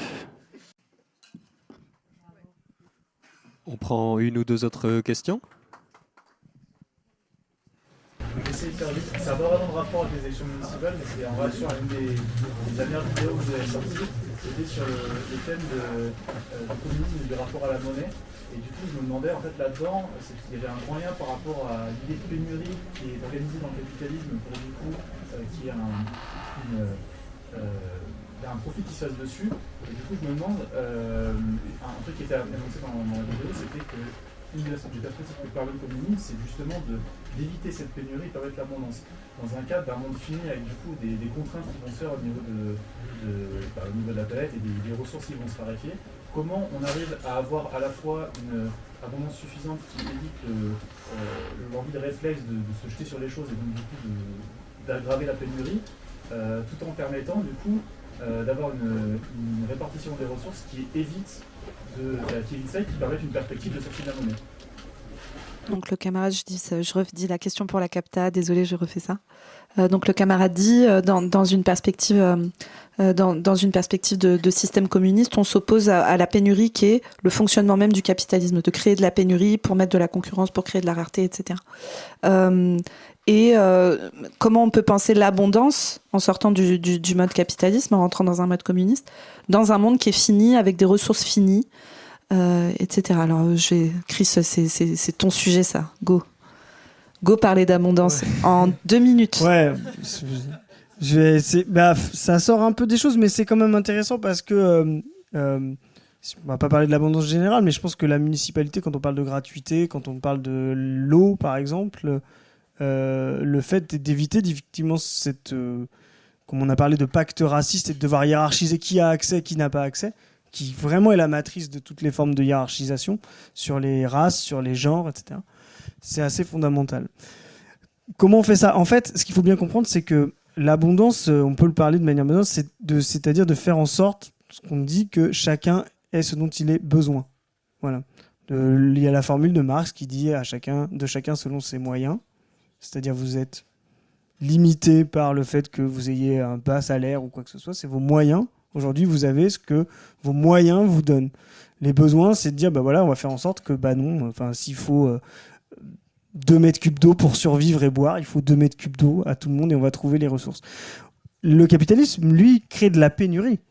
L'eau, par exemple, est une ressource encore ultra abondante pour l'humanité, même si elle était 15 milliards d'habitants sur la planète. L'eau est 70% de la planète aujourd'hui. C'est impossible d'être en pénurie d'eau à l'échelle de la planète. La problématique du capitalisme, c'est qu'aujourd'hui, et on l'a dit tout à l'heure sur les loyers, etc., c'est que son but, ça n'est jamais de fournir les besoins.